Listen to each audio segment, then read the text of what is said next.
the childhood sweetheart I had chased for 4 years. Willow officially announced her relationship with my fake brother on my birthday. Yet I wasn't flustered at all. Instead, I calmly wiped my hands and smoothly grabbed the hand of Willow's sworn rival standing beside me, Anna, the school beauty, and shot them a provocative look. Facing the school beauty's icy gaze, so cold it felt like she wanted to kill me, I thought she would yank her hand away the next second and slap me hard across the face. But to my surprise, she leaned in and kissed my cheek in front of everyone. I was stunned. Willow exploded. Chapter 1. George, are you crazy? Willow shot to her feet and demanded angrily when she saw me holding the campus belle's hand. There was even a trace of cold hostility on her face. If there hadn't been so many people between us, she might have torn me apart alive. I sneered. Who are you to me? What gives you the right to control me? Her momentum immediately dropped by half. Willow and I grew up together. She had top grades, the kind of perfect child every parent compared their own kid to. Since middle school, she'd always had a group of boys orbiting around her. She was gentle and considerate, attentive in everything. I couldn't even count how many times she'd tutored me over the years. Whenever I got sleepy and dazed, her soft hand would rub my head, and she'd say indulgently, "You little dummy, fell asleep again." God, who could possibly resist that? Of course I fell for her, but somewhere along the way, she lost the gentleness and patience toward me. This was the first time she'd ever snapped at me, and also the last. Beside her, Makoto spoke in a deliberately pitiful tone. "George, if you're upset about Willow and me being together, then I'll break up with her." The pretentious coquette energy was overwhelming. I could practically hear the scheming from a mile away. I didn't buy into his act. Break up or don't, I don't care. But Willow fell right for it. "George, you've really disappointed me." I couldn't help laughing. People blinded by love are truly terrifying. Anna, who had been cold-faced the whole time, suddenly leaned close. Her lips were almost brushing my earlobe, her hot breath spilling against my neck. It was an intimate posture, almost like she was kissing me. She let out a low chuckle, pulling me back from my spectator's mindset, and asked, "Had your fun?" "What?" I panicked, because I hadn't warned her in advance about this little face-slapping stunt. I'd used her without telling her. Anna was Willow's roommate, and her sworn rival. In every school-level competition, Anna took first place, Willow second. Willow hated being the eternal runner-up, and from then on, she hated Anna too. The best way to get back at Willow was to win over her mortal enemy and piss her off to death. The problem? The person in front of me was like an iceberg, impossible to melt. I had chased her for a full month, and she still kept that same icy expression, cold and silent. Even getting her to attend my birthday party required shameless pleading on my part. I'd only pulled that stunt earlier because I got carried away in the heat of the moment. The confidence I had just minutes ago was now completely gone. I hooked my finger around hers and whispered for help. "Help me out. Okay, I don't want to embarrass myself anymore." Her smile vanished instantly, her face returning to its glacial state. Through clenched teeth, she said, "George, you've got some nerve." The moment she finished speaking, she had already left the private room in long strides.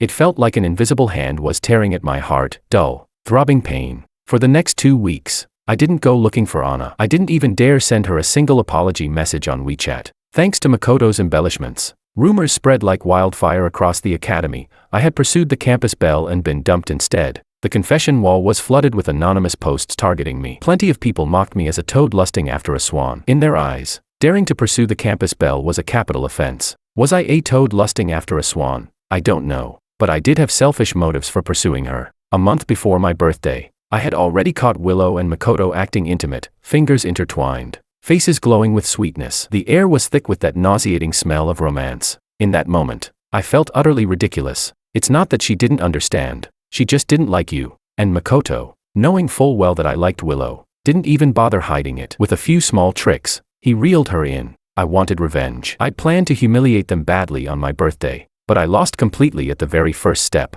Somewhere along the way, I think I started falling for Anna. Chapter 2. Anna was a celebrity on campus, fair-skinned, beautiful, radiating an air of abstinent aloofness, like an untouchable flower blooming on a high mountain. Even such an icy campus belle had her own hardships. For example, she was broke, a financially struggling school beauty. What I heard most from Willow was that Anna juggled 6 or 7 part-time jobs a week. You could barely see her in the dorm. I genuinely pitied her situation. When I was pursuing her, I almost wanted to hand over all my allowance to her. Anna. Anna. I hugged a bottle of liquor and muttered her name, regretting what I'd done that day. If I hadn't acted on impulse, I'd probably have already won her over. The more I thought about it, the more miserable I felt. I burst into tears. Maybe I could have even kissed her by now. A voice, cold as ice shards, suddenly rang out. "Who do you want to kiss?" Anna. Of course. Her big chest looked so tempting. I licked my lips like a love-struck idiot. Smug beyond belief. I wasn't bragging. I'd seen it with my own eyes once. It was a soak-through moment. Pure wet shirt temptation. I almost drooled to death. Pouting. I felt even worse and took another huge gulp of alcohol. George. Stop drinking. If you drink any more, I'll break your legs. The voice sounded again. Fierce this time. I immediately slammed the bottle onto the table. Why are you yelling? You're definitely never getting a boyfriend.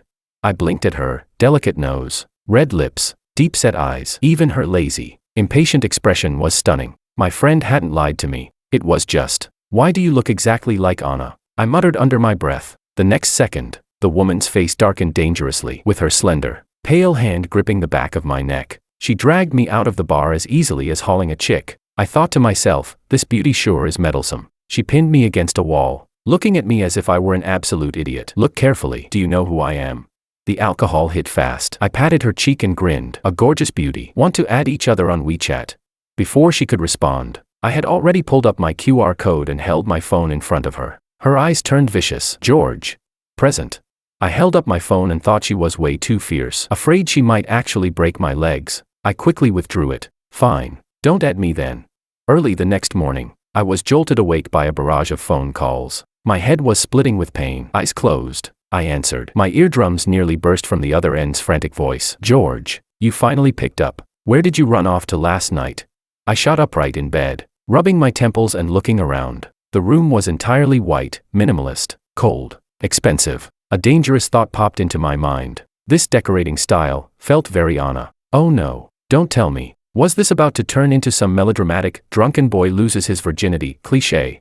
My eyelids twitched violently. I'm a terrible drunk. I black out easily, but the alcohol I had last night wasn't strong enough for that. Fragments of memory flashed through my mind. The embarrassment nearly paralyzed me. How did I even dare? Flirting with Anna like that. I vaguely brushed my friend off. I'm at a friend's place. Don't worry. What friend do you even? Before they could start prying, I hung up first. My clothes were completely intact, which, to my slight disappointment, meant that lost my virginity fantasy was purely in my imagination. I rolled wildly on the bed in excitement. Ah! Clutching the blanket, I looked up, and met Anna's indifferent gaze as she leaned against the doorframe. She seemed to be mocking me. Let's see what outrageous nonsense you dare say now. I was speechless. This was a minor disaster. George. Her voice was languid. Even when she sounded fierce, there was an inexplicable allure to it. Chapter 3. I immediately burrowed under the blanket. Rarely seen. A flush crept up Anna's long, pale neck, spreading upward like a perfectly cooked shrimp. Was the campus belle, blushing. She coughed lightly, sounding rather helpless. George, can you be serious for once? My gaze drifted boldly over her. Since I'd already made a fool of myself, I doubled down shamelessly. No, if there's a chance and you don't take it, that's just a waste. To be honest, I regretted it the second I said that. The embarrassment hit me late but hard. My face burned fiercely. I probably looked more like that overcooked shrimp than she did. The air froze in awkward silence. Ashamed, I pulled the blanket higher, revealing only my eyes. I decided to play pitiful and strike first. Anna, I'm sorry about yesterday. I didn't do anything bad, right? My memory's terrible when I drink. Anna, however, seemed entertained. With her long, pale fingers still holding a glass of water, she walked straight toward me. She thoughtfully handed me the water, then crossed her arms and put on an expression as if recalling something too unspeakable. You mean kissing me? She began. Or calling me wife. She bit down hard on the word wife, sounding distinctly reluctant. What? Cough, cough, cough. I choked so hard tears streamed down my face, staring at her in disbelief. Could this get any more outrageous? I kissed Anna and called her my wife. I sniffed and quickly protested. That's nonsense. We hadn't even actually kissed. Anna suddenly leaned down, her beautiful face magnified in front of mine, close enough that I could see the fine downy hairs on her skin. Didn't you say your memory was bad? She asked, then wickedly patted my cheek, mirroring the shameless flirt I'd been the night before. Looks pretty good to me. It's just your drinking manners that are bad. For the next several days, I kept my head down and stayed far away from Anna. But fate had other plans. A heavy snowstorm trapped me and Anna inside the campus bookstore cafe. To be precise, I was the one trapped there, hiding from the snow. Anna just happened to be working part-time at the milk tea counter. In the dead of winter, she wore a cream-colored sweater, methodically preparing drinks. Even the simplest movements looked refined in her hands. I had to admit, Anna's hands were beautiful, delicate, fair, slender, like they were drawn straight out of a manga. How could someone grow up hitting every single aesthetic ideal? Baka Yarrow. Take her down. Need anything? A calm voice interrupted my thoughts. I curved my eyes in a smile and ordered a taro boba milk tea. No taro. No milk tea. Anna's fingers tapped swiftly on the ordering screen. When she came back to herself, the air pressure around her had clearly dropped. George, are you always this casual with everyone? I was genuinely helpless. I just wanted to crack a joke. How did that make me seem easygoing in a bad way? With a good attitude, I obediently apologized. Sorry, I'll treat you to dinner to make it up to you. Okay. No time. Then a movie.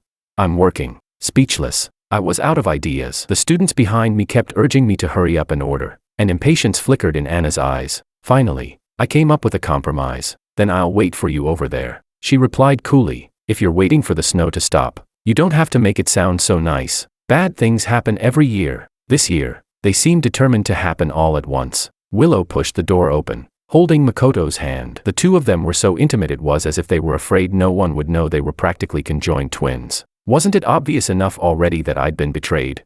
Since the fallout last time, this was the first time I'd seen them again. The smug gleam in Makoto's eyes, like Willow was some priceless treasure he had to guard tightly, was impossible to miss. Chapter 4. But I knew Makoto was only interested on a whim. Since high school, the girls around him had changed one after another, probably because Willow and I hadn't attended the same high school. She knew nothing about his romantic history. When the clock struck 6, I didn't spare them a single glance. I walked straight to the counter. Before I could even speak, Makoto had already climbed onto his self-righteous moral high ground to condemn me. George, I know you resent us, but there's still such a thing as first come, first served when ordering. Yeah, exactly. The other guys nearby suddenly chimed in. Was this never going to end? Do people think I'm an idiot just because I don't lose my temper?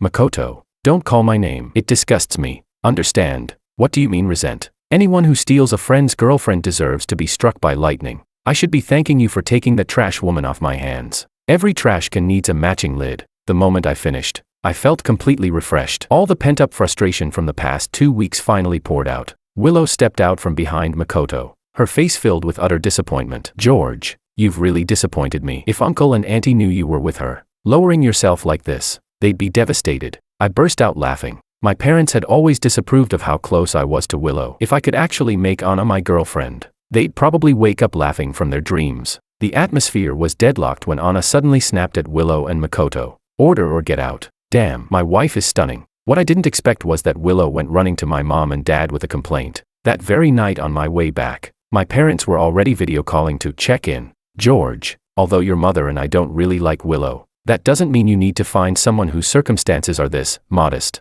Dad was already being very tactful. I looked at the dark silhouette ahead in the snowy night and smiled. Dad, she gets great grades, and she's beautiful. My dad is just as much of a face enthusiast as I am. The moment he heard beautiful top student, he switched sides immediately. Well, then there's no harm in trying to date. Mom quickly snatched the phone back. It's true that love doesn't have to depend on family background, but Willow said she works several part-time jobs a month. Her conditions really aren't good. Mom doesn't really approve of you two being together. I'm an only child, doted on by both sides of the family. I know they mean well, but I still couldn't help arguing back. It's not like she'll always be in this situation. Mom fell silent for a moment before asking, what's her name?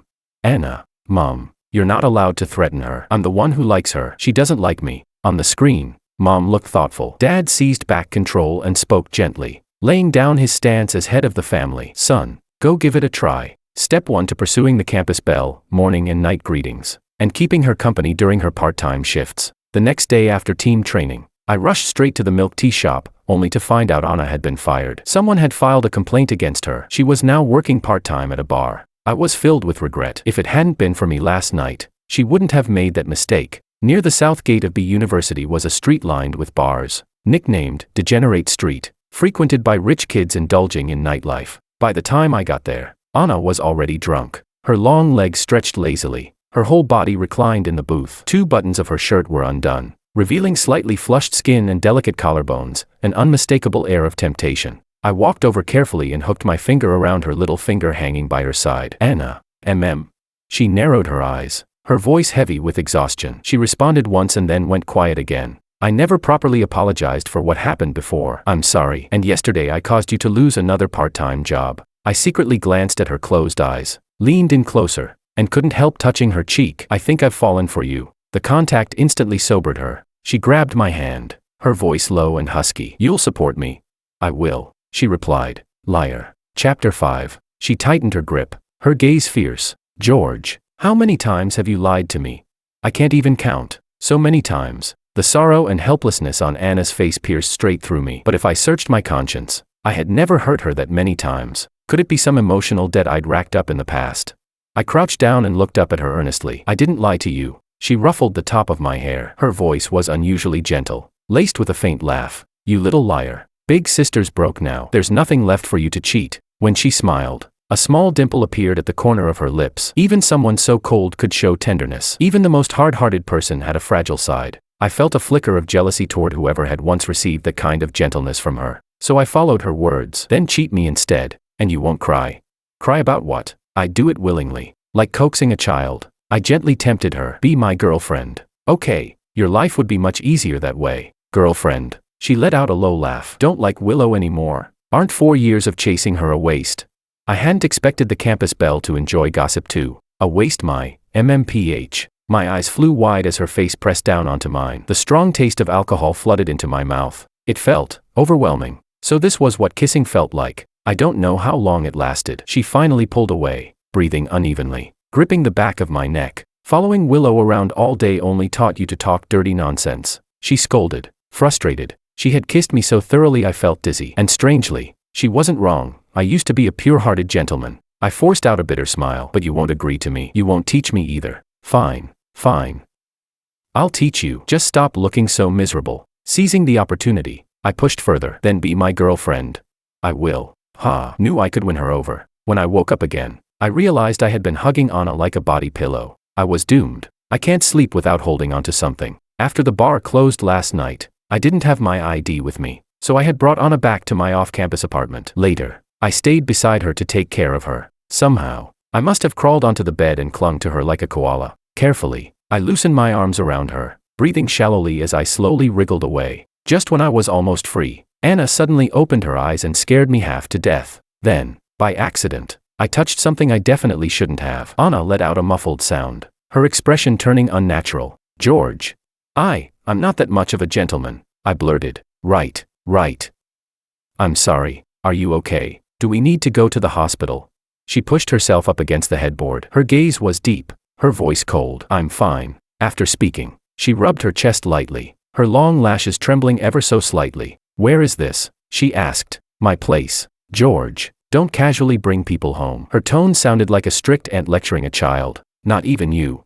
No. I blinked, reached for my phone on the bedside table, and played the recording from last night. Smiling brightly, I said, but you're my girlfriend. It's not like I'd bring just any woman home. But you're my girlfriend. Anna's face darkened so much it looked like ink could drip from it. I scrambled off the bed, retreating to a safe distance while clutching my phone protectively. Soft tactics didn't work, so I tried being bold. Blushing, I stammered. Yesterday, you agreed yourself. You even kissed my lips swollen. Anna rested one arm behind her head, her sharp gaze sweeping over me from top to bottom as if she could see straight through me. She frowned. Go put your shoes on. I glanced down at my bare feet. Now that she mentioned it, it was kind of cold. She was trying to change the subject, but I refused to let it go. Be my girlfriend, I repeated. For extra effect, I lifted my chin deliberately. She let out a helpless laugh. Does it have to be me?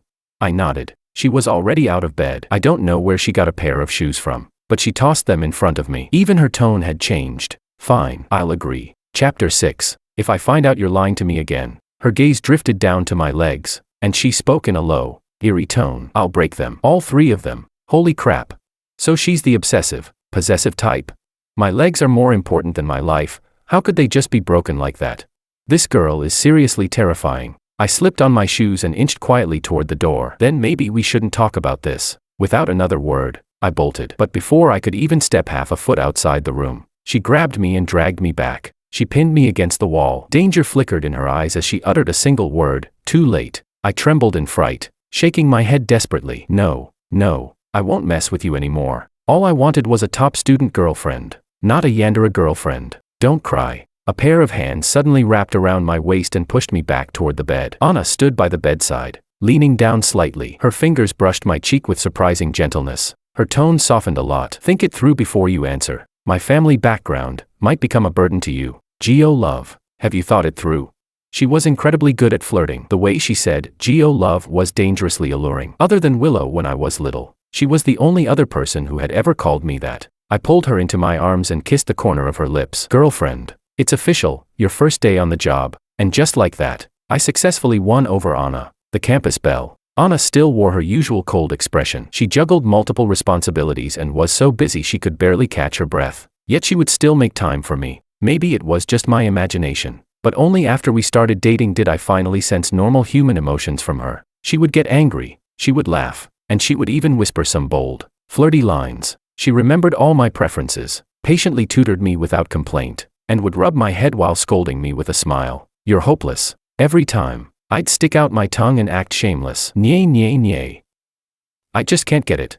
Just when I thought sweet romance had finally come my way, we broke up. I was the one who brought it up. Here's what happened. After we got together, Anna would tirelessly cook for me. She always used the highest quality ingredients. I was afraid she'd spend all the money she had saved. That evening after class, she said she wanted to make sukiyaki for me and even buy snowflake wagyu, something an ordinary college student simply couldn't afford. I said lightly, "Then I'll go buy the ingredients." She replied, "No need, I have money." Yeah, right. Her skirt had been washed so many times it was fading white, and her phone was still a model from years ago. How could she possibly have money? Even if she collected scholarships like trophies, she couldn't sustain spending like that. I puffed out my cheeks and tried to sound a little fierce. "Then forget it. Let's just eat near campus. Geo love, be good. You're not used to that kind of food." "It's fine." I got stubborn. That way, she wouldn't have to spend so much money. I'm such a clever little genius. Hee hee. Turns out Anna was right. My stomach is fragile. Halfway through the meal, I had an acute gastroenteritis attack and ended up in the hospital.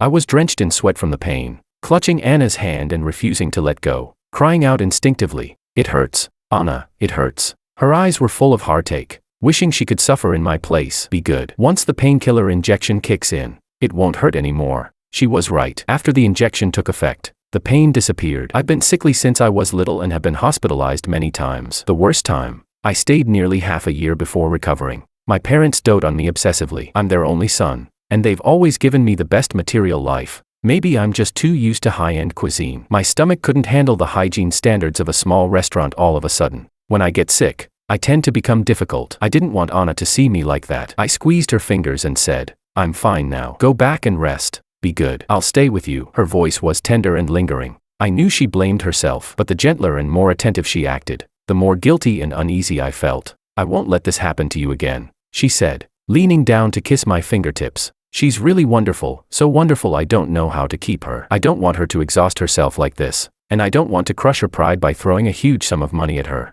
I pleaded with her. "Can you not work so hard? I can eat that food. Today was just an accident. George, I know your body better than anyone, but I don't want our relationship to crush you." She fell silent, saying nothing, but I saw her hand curl unconsciously. I had hurt her pride after all. With my eyes closed, trying my best not to see her expression, I said, "Anna, let's break up." Chapter 7. The hospital room was eerily silent. The steady drip of the four echoed sharply, amplifying the sense of urgency in the air. I don't know how much time passed before I heard the scrape of a chair. Anna's voice was hoarse, her tone sinking to the very depths. "It's my fault. Our relationship had started abruptly, and it ended just as abruptly. For nearly half a month, I wandered around in a daze. The only thing that replayed endlessly in my mind was that sentence she had spoken in the hospital room. So powerless, yet there was nothing I could change. For the first time, I hated myself for having such a useless body. Well, if it isn't our young master George." Heard the campus bell. "Anna dumped you." A figure swaggered into my path and blocked me. I lifted my eyelids and glanced at him. It was Makoto's lackey, Ben Dover. His family background was neither high nor low, yet he always carried a ridiculous sense of superiority, as if he were born above everyone else.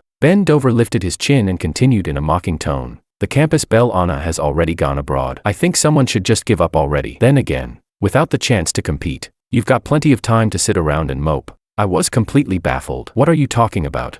"It means you've been kicked out." Ben Dover grinned so wide it almost reached his ears. Smugly, he pulled out his phone and scrolled to a string of WeChat messages. One of the screenshots showed a chat between Makoto and someone else. The other person blatantly handed over the year-end city basketball tournament captain position to Makoto. "You know the little princess of the Orange Group, right? Her family's sponsoring this competition. Our Makoto is her boyfriend now." Ben Dover looked unbearably proud, as if he were the one chosen by the heiress. I stood frozen, a buzzing filling my ears. For a moment, I didn't know whether I should refute him or go demand answers. Of course I knew the Orange Group's little princess, Sophia. She's my cousin, the younger sister who has listened to me since we were kids. Ben Dover walked off in the posture of a victor. The contempt in his eyes was something I still couldn't forget. When I snapped back to my senses, I couldn't help worrying about my cousin's taste in men. I immediately pulled out my phone and called her. She picked up quickly. My cousin's sweet voice came through. "Cousin, what's up?" I got straight to the point. "I heard you're dating a guy from our school."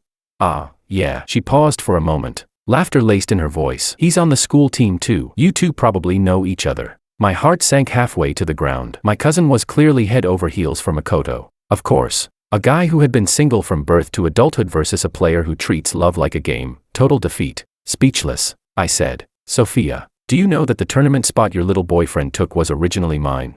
Maybe it was the heartbreak from the breakup. Or maybe it was Makoto snatching things from me again and again. Either way, my emotions finally hit their limit. My resentment surged up, and my voice caught slightly. My cousin immediately panicked. "Cousin, I'm sorry. I really didn't know. I won't help him take your spot, but he already took it." She probably thought I was being petty. She gave a helpless laugh. "I can't just break up over that, can I?"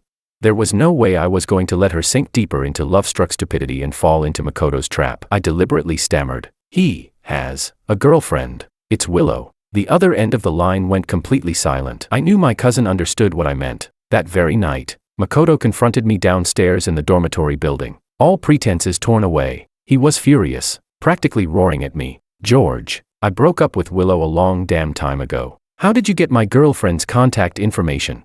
She dumped me." "Happy now?" "Of course I'm happy. My cousin is such a good girl. How could I let someone like you ruin her?"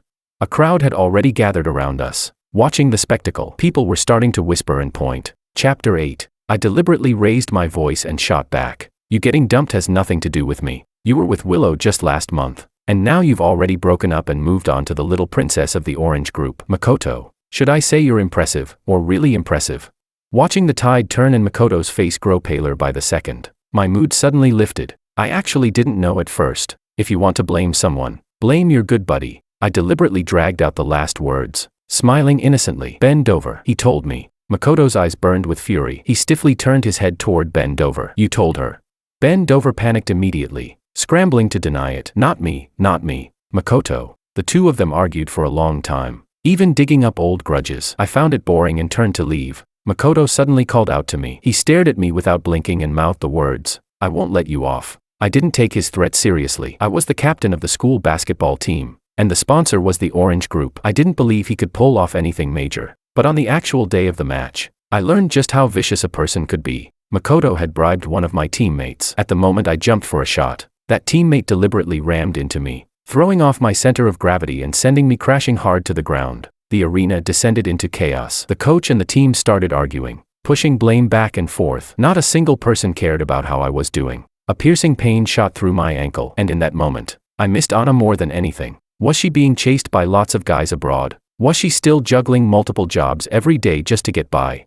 I don't know how much time passed before someone finally helped me to the back to rest. The buzzing of arguments still rang in my ears. No one could calm down long enough to deal with the real problem. Enough.